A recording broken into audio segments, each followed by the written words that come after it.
ajaa'ibdi amma gara laafaan kun akka malaataa funga'a borcii qaba homa dubartiin isa jaalattuuf wallaalee bara. لا ركون أبو برا أما مالي ركون إذا بيتا دبي تمكون بابا توم بابا مالي بابا مالي بابا بابا بابا بابا يلا جت كذي عن جيمي تبع دبيا هندا ولي كبير كتير كنا فانا مو بيش بالله يا شوغرنا لا تمر أن أبدي زما بقى في تاشا في جناوي Leencoo kee faadha. كوي كذا كسوق جاوا كيسان نكبي هذا فاتي وادا تيجي تسنغوت جرا ilmo kiyya bakka bambar sirraji jiran ol tareera naan hin jedhu iyyuu Yaa isaatti bara maal jettee re'een obboleessa kiyyaan qoosaaf jedhe deemi jedheen manni jaartiin kiyyaa jala manaa isinitti akka daqiiqaa tokkoof nun dursine ati faatee dhufe ati faatee fedhan qabu isaatti bara kuma arguu qaba oolu. maal inni gizee inni fincaan illee isin puush naa godhaa jabaadhaati puush naa godhaa maa gizee inni fincaan illee nu isa dursuu hin qabnu mee ilaala ijoollee mana isaa ummata mana kiyyaa akkatti rafu ijoollee mana isaa ilaalaame.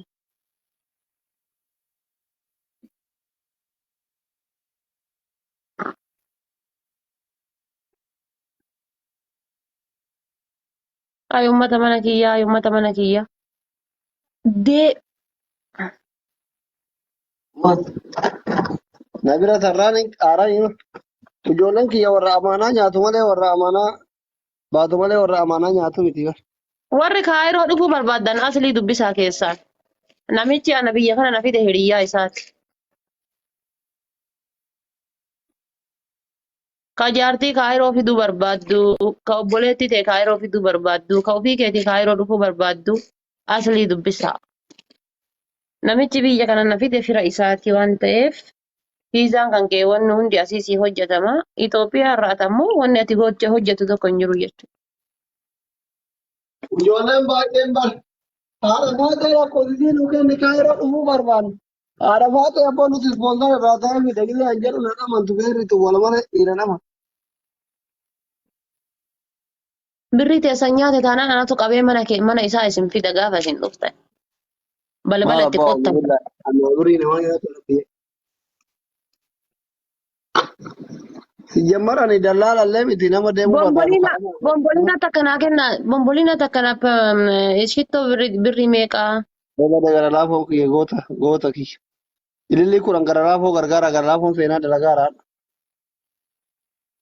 Wannoo kaayiroo dhufuu barbaadda wallahi siiresi reeddiidhaa fi aslii dubbisaa. Reediidhaaf aslii. Ana dhimma kiyya jaratu harka keessaa qaba eenyu harka keessaa hin qabu amma ka baaduun haadha seenaa manaa dhumachuu. Hoggaraanatti kaasisee si argu bannaati. Uffanni si elektiriikii mana keessaa mashiidhu sanitti uffanni si maqaan godhi rabbii jedhiiti. Asliin haadha faateetiif jecha of ajjeese haa jedhan. Gootaan na bira jira gara laafoon tokkochi wara dhuga.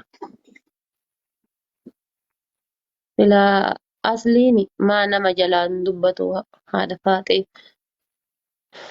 Jarana tajaarsi itti milisee miliqe aslit dawwalti.